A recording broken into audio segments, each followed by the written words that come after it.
Hello，大家好，早晨，進一裝修，我係周生，今日同大家嚟到呢一個長東村，介紹一個4至5人單位間3間房嘅設計，咁亦都係進一裝修嘅第一間起貨嘅單位。OK， 好多客人問我啦，贈送嗰個深層清潔，咁清潔完之後會係咩嘅狀況 ？OK， 咁大家睇一睇啦。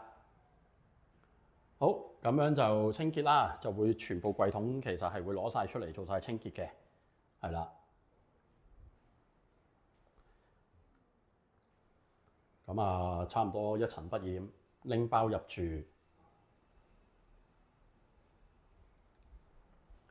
係啦，有壓床嘅下邊啦，咁啊，所有嘅櫃啊、櫃桶啦，係啦。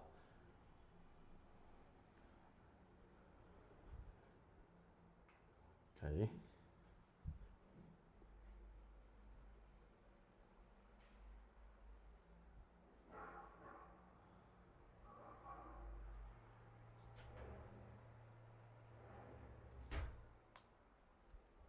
咁啊，做好晒清潔，係啦，咁啊客人就可以唔使咁辛苦，周圍抹啦。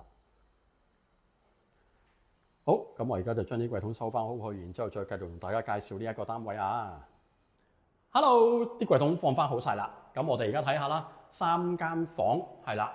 咁啊，首先呢度係一個大緊位嘅位置，咁啊做咗2間房，咁啊左手邊啦就會係一間預備房嚟嘅 ，OK， 咁啊用趟接門嘅，右手邊都係趟接門嘅，咁裏邊咧就會係小朋友房，1米高嘅床，上面係做4尺，下邊就會係一個 L 型嘅儲物空間，亦都會有埋衣通做掛衫，係啦。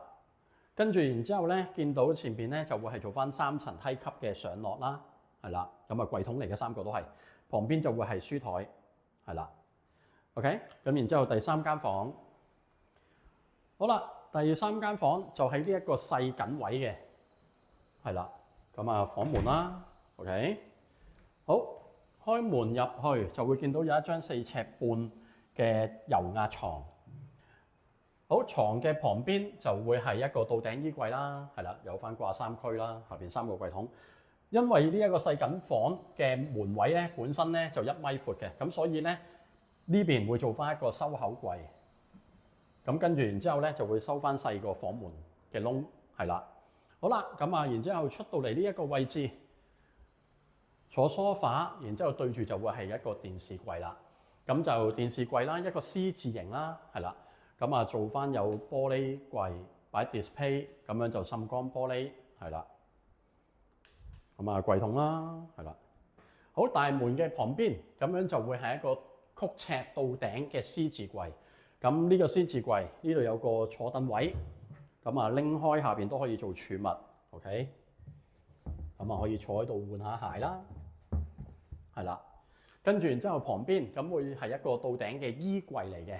咁啊，增加呢一個掛衫嘅空間。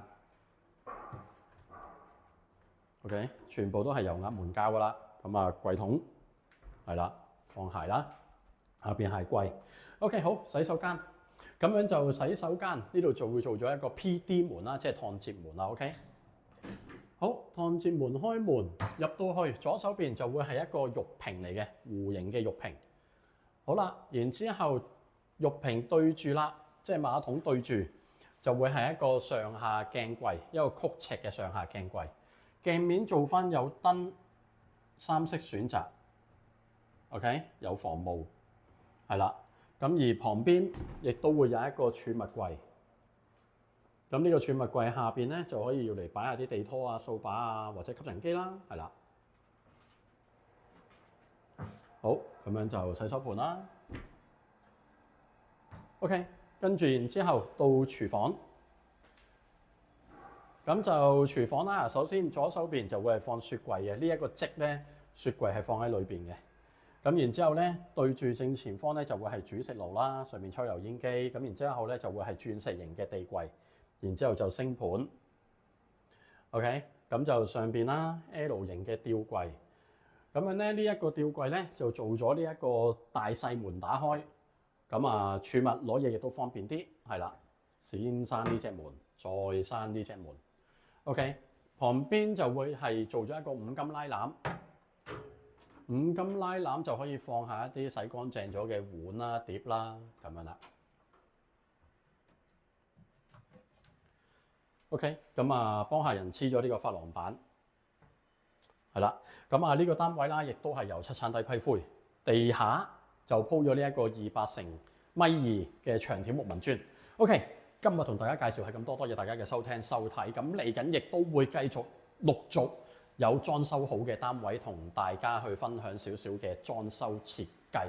多謝大家無中伏不爛尾 ，thank you，拜拜。